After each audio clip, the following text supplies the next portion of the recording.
We begin today with reaction to a historic press briefing at the Pentagon this morning. Wow, did this one deliver? We haven't seen anything like this in a very long time. Nothing's coming to mind in my history as a reporter. Secretary of Defense Pete Hegseth and Chairman of the Joint Chiefs of Staff Dan Raisin Kane delivering an update on President Trump's strikes on 3 Iranian nuclear sites over the weekend. And it was fascinating. Secretary Hegseth calling the bombings, quote, a resounding success, and said it was the most complex and secretive military operation in history. And I don't know about that. Like developing the atom bomb was pretty big. It was complex and it was secretive. But I take his point. It was one of. I think that's probably what he meant to say. He said the bombings directly led to a ceasefire agreement, true, and an end to what the administration is calling the 12-day war between Israel and Iran. And the defense secretary took the media in that room to task because the Pentagon media has been a failure, a total and utter failure in reporting on this administration and in particular this mission for not playing it straight on this. I mean, yes, it's the Trump administration, so they would love praise, but that's not the media's job. But just play it straight. You know, normally there's not an instinct, or shouldn't be, to shit all over the military heroes after they risk their lives. That's really not been our thing since Vietnam, and then we learned those lessons. It is a strain of leftism. They veered dangerously close to doing that when the Iraq War got launched. But for some reason now, because Trump is the commander-in-chief, I guess it's fine to just not give any credit to the brave pilots who conducted this mission. I mean, truly risked their lives to conduct this mission. It's just more important to rip on Trump, you see. And Hegseth knows that, both as a former member of the military and as defense secretary and a key part of the Trump administration himself. So he went after them for how they've covered Operation Midnight Hammer, that's what they're calling this, based on a selective leak from what we know was a preliminary low confidence intelligence assessment. Let me just tell you something. You know, Catherine Herridge, we worked together at Fox News for many years. She was our intel reporter over there. Then she went to CBS and did it for many years. And this is what she said in a post today on preliminary assessments labeled low confidence. In the hierarchy of intel reports, a preliminary assessment with low confidence would not carry much weight. It's an early snapshot that concedes the picture will likely change as more intelligence is developed. Based on that, so that's normally why the Pentagon would not release such a thing to the public, but some asshole within the Pentagon working for the Defense Intelligence Agency leaked it. And who did this person go to? They went to a reporter by the name of Natasha Bertrand, who is the person who has been the best stenographer for deep state type intel operatives. This is the person who had the scoop on how 51 intelligence agents say the Hunter Biden laptop is Russian disinformation. She led the reporting on Russiagate info.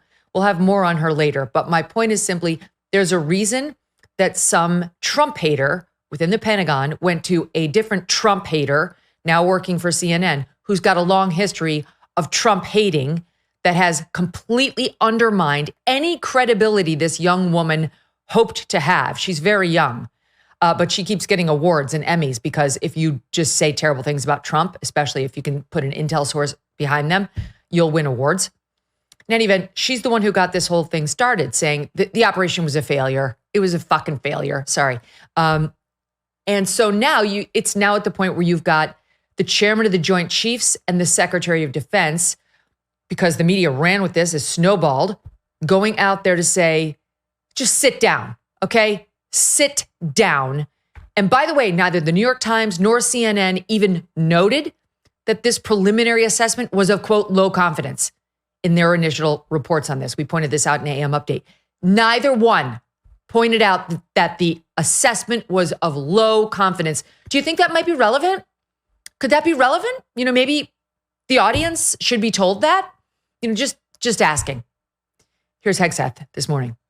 Because you, and I mean specifically you, the press, specifically you, the press corps, because you cheer against Trump so hard, it's like in your DNA and in your blood to cheer against Trump, because you want him not to be successful so bad, you have to cheer against the efficacy of these strikes. You have to hope maybe they weren't effective.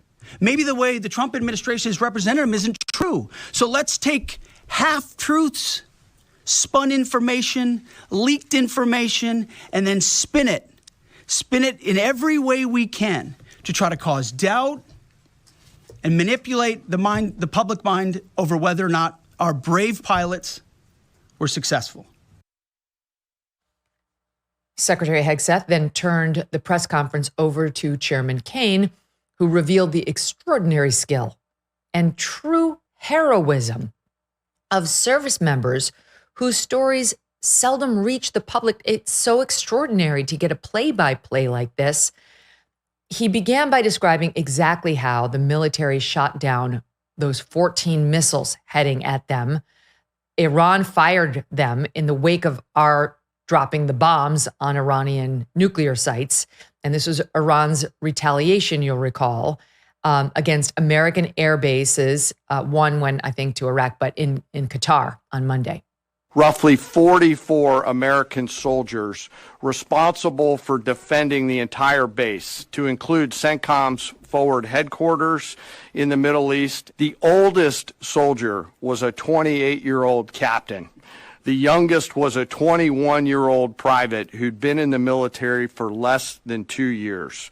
You, at that age, are the sole person responsible to defend this base. These awesome humans, along with their Qatari brothers and sisters in arms, stood between a salvo of Iranian missiles and the safety of Al Udeid.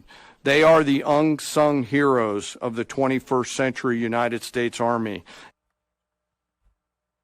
He described what it was like for them to be sitting there and understanding that they had 120 seconds to act, to strike down these incoming missiles with our own Patriot missiles, which, end them and protect us. And how, these young guys, this one guy, the 21-year-old guy, had been in the armed services for less than 2 years. Think of it. It's so great when they put that sort of human element onto these reports. The general then explained just how much time and effort went into the bombing. There were 3 nuclear sites that we bombed, but in particular, the one at Fordo.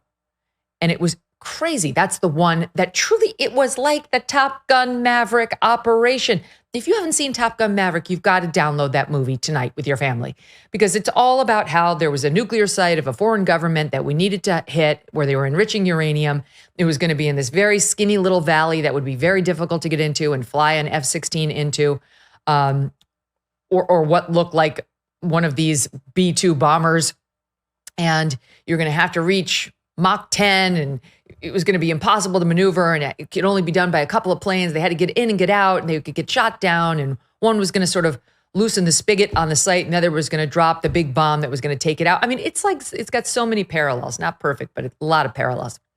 So he explained much more about the strike on the nuclear facility at Fordo, that much like in the hunt for Osama bin Laden, where we'd been on this mission, we learned, later that the CIA had been on this mission for years after 9/11 to figure out everything they could about not just bin Laden, but everything related to bin Laden, everyone related to bin Laden, so they could figure out where he was. They've been doing that on Fordo. They knew where it was, but they knew everything. They knew when the Iranians started it. They watched them build it. They had been on a mission for years to know everything that could be known about this place. And then they developed a plan long ago. This has been in the works just in case, to destroy it. All right, General Kaine revealing that one officer spent 15 years on this issue. He said they started building it in 2009, and this guy has basically been in a basement for that entire time. And then they added a second guy to it. So these 2 guys have spent the last 15 years on nothing other than Fordo.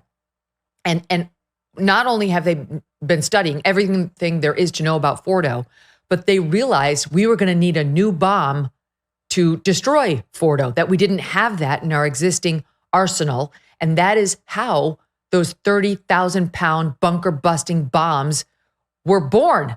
Listen. In 2009, a Defense Threat Reduction Agency officer was brought into a vault at an undisclosed location and briefed on something going on in Iran. For security purposes, I'm not going to share his name. He was shown some photos and some highly classified intelligence of what looked like a major construction project in the mountains of Iran. He was tasked to study this facility, work with the intelligence community to understand it, and he was soon joined by an additional teammate. For more than 15 years, this officer and his teammate lived and breathed this single target, Fordo, a critical element of Iran's covert nuclear weapons program. And along the way, they realized we did not have a weapon that could adequately strike and kill this target. So they began a journey to work with industry and other tacticians to develop the GBU-57. They accomplished hundreds of test shots and dropped many full-scale weapons against extremely realistic targets for a single purpose: kill this target at the time and place of our nation's choosing. And then, on a day in June of 2025, more than 15 years after they started their life's work, the phone rang and the President of the United States ordered the B-2 force that you've supported to go strike and kill this target. Think of it. Can you imagine that? Can you I'd love to meet these two guys. I understand perfectly well why we can't. But wouldn't you love to meet these pilots? And then these guys who are, they're like the CIA agent who found bin Laden. They do all the preliminary work. They know this site like the back of their hands. I'm sure they worked every day to figure out exactly what it would take to destroy it. And then once they built that bomb and understood, then got the call from President Trump that we're doing it. Like, your site, Fordo, is now under my target. We're doing it. Then those guys have got to pray. They've got to hope that the military guys who fly the B-2s do it perfectly, that nothing goes wrong, that the Iranians don't detect the flights on the way in. I mean, think of it. It's crazy how much had to go right for these guys, the amount of planning and professionalism. General Kane next describing the stunning precision required to actually hit Fordo where it was most vulnerable, all of which they knew that this was not just like a bunch of guys like, oh, we got to go bomb this very small site. They knew Fordo forward and backward, and they were very prepared to destroy it. You can see these three holes. Depicted here is the main exhaust shaft with two additional ventilation shafts on either side. The United States decided to strike these two ventilation shafts, seen here on the main graphic, as the primary point of entry into the mission space. In the days preceding the attack against Fordo, the Iranians attempted to cover the shafts with concrete to try to prevent an attack. The planners had to account for this. They accounted for everything. The cap was forcibly removed by the first weapon, and the main shaft was uncovered. Weapons 2, 3, 4, 5 were tasked to enter the main shaft, move down into the complex at greater than 1,000 feet per second, and explode in the mission space. Then he talked about there was a weapon 6 with the flex capability, which sounded a lot like the flex capacitor, and things got really exciting. But no, it's incredible. The 4-star general showing exactly how these bombs work, debuting stunning footage of a test shot. This isn't the actual bombing of the Iranian facility. It's a test shot the military did of a GBU-57 bomb, just like the one that was used on Iran. You're watching it right now. For the listening audience, it's hard to explain. You should just go watch it 14 minutes after the hour on our MK YouTube feed. But it's incredible. And you've got up-close footage of this thing sort of burrowing. It looks like, almost to me, it looks like a space shuttle, like that we would launch upward normally, but we're launching it straight downward, burrowing into the ground. And then it explodes when it gets down there. Yeah, okay. So then there's a human element to every military operation. General Kane knew that, and as I already pointed out, he spoke to some of that. But he went on. These pilots absolutely risked their lives to protect this country. There was a time in which we wouldn't have had to be reminded of this by the Secretary of Defense, by the Chairman of the Joint Chiefs. There was a time in which we would have understood and inherently recognized and paid homage to the emotional strain that this type of mission creates on those who execute it and on their families. We used to be quick to praise the heroes of our military, especially in effectively never before attempted missions like this one. And General Kane took that on earlier today too. Watch. When the crews went to work on Friday, they kissed their loved ones goodbye, not knowing when or if they'd be home. Late on Saturday night, their families became aware of what was happening. And on Sunday, when those jets returned from Whiteman, their families were there. Flags flying and tears flowing. I have chills literally talking about this. The jets rejoined into a formation of 4 airplanes followed by a formation of 3 and came up overhead Whiteman proudly in the traffic pattern, pitching out to land right over the base and landing to the incredible cheers of their families who sacrifice and serve right alongside their family members. Like I said, there were a lot of flags and a lot of tears. One commander told me this is a moment in the lives of our families that they will never forget. It's incredible. I have chills just thinking about it. General Kane is an F-16 pilot himself, by the way. All I could think of when he was talking about it was this video that was circulating on X over the weekend. I think this is Blue Angels down in Florida. It's not these guys, but the scene as he described it reminded me of this, and I'll bet you those pilots saw something like this when they flew back home to Missouri. God bless America, and gentlemen, start your engine! It's Americans on their porch. I think it's the Blue Angels flying overhead in a similar formation. And of course, Thunderstruck playing in the background, which is one of the greatest songs ever made. It's so impressive. It's something to be honored. I really don't care how you feel about the Iranian mission. I mean, the mission to take out the Iranian nuclear sites, as I've made clear, I'm in favor of it, but I don't care. You can support our military and the incredible feat they accomplished, no matter how you feel. So this is one of the things that Pete and General Kane were saying. Like, could you just pause for 2 minutes? Could you give us 2 days trying to process what happened, trying to get a handle on how it went? General Kane said that doesn't come from me. You know, what exactly we destroyed. He said we don't grade our own homework. But Pete saying, just calm down and give us a beat, and we will bring you the results just like we're doing this morning. But instead, you need Natasha Bertrand to have a leak from some Trump hater of low confidence, not identified as such, reporting that it was a failure, that nothing was destroyed, and that it's only been set back by a month or 2. It's not true. That now we've had reports from the Israeli intelligence. We've had reports from the IAEA. The IAEA is out there saying the sites have been destroyed. The director of the IAEA, Rafael Grossi, said specifically, not just the entrance. This is one of the reports, like maybe they just got the entrance to the Fordo facility, the exit. He said, no, the centrifuges at Fordo, where they are doing the enrichment of the uranium, are no longer operational. I mean, what more do you need to hear?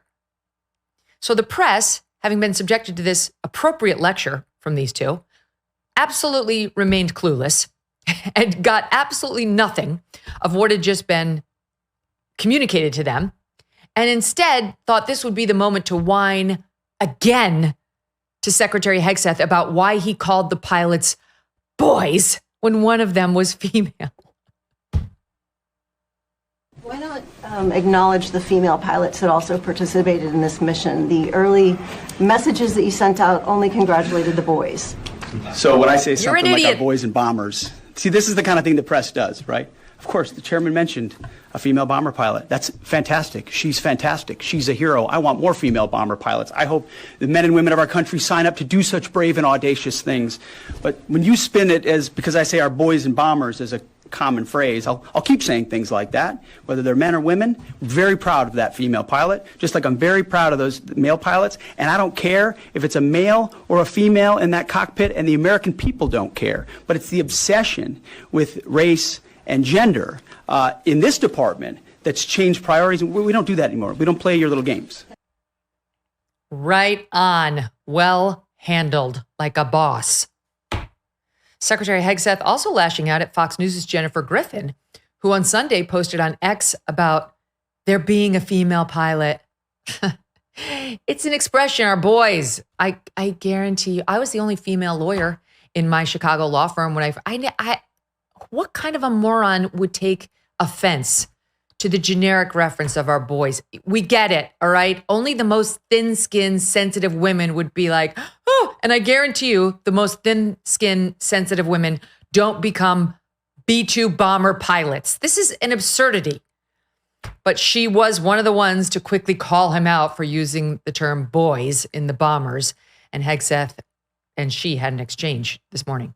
Do you have certainty that all the highly enriched uranium was inside the Fordo mountain, or some of it, because there were satellite photos that showed more than a dozen trucks there 2 days in advance? Are you certain none of that highly enriched uranium was moved? Of course, we're watching every single aspect, but Jennifer, you've been about the worst, the one who misrepresents the most intentionally. I don't what the president says. I'm familiar. Report about the ventilation shafts on Saturday night, and in fact, I was the first to describe the B-2 bombers, the refueling, the entire mission with great accuracy. So I take issue with that. I appreciate you acknowledging that this was the first the most successful mission based on operational security that this department has done since you've been here, and I appreciate that. So we're looking at all aspects of intelligence and making sure we have a sense of what was where. I mean, I like Jennifer, but he's not wrong that she's had a definite and detectable bias against Donald Trump. If you look at her reporting, that's just, it's obvious. Again, I really like her and I respect what she's been through as a reporter and a woman, but I see why he's angry. We are days away from what has been dubbed by some the Rio Reset, what some worry could be a threat to the U.S. dollar's global dominance in over 80 years. On July 6th, BRICS nations, that's Russia, China, India, and Iran, and some more, are expected to unveil their plans to circumvent the U.S. dollar, thus cratering, its value. Some report that they've already been laying the groundwork as their central banks have been methodically divesting from the U.S. dollar and U.S. bonds in favor of gold. How can you protect your IRA or 401k from the fallout from this landmark shift? One option is to diversify with gold from Birch Gold Group. Historically, gold has been a safe haven in times of high uncertainty, which is right now. Get a free info kit on tax-sheltered gold IRAs by texting the word MK letters to 989898. July 6th could mark a monumental shift happening among nations that control 1/3 of the world's GDP. Arm yourself with information to diversify your retirement savings. Text MK to 989898 and claim your free info kit from Birch Gold.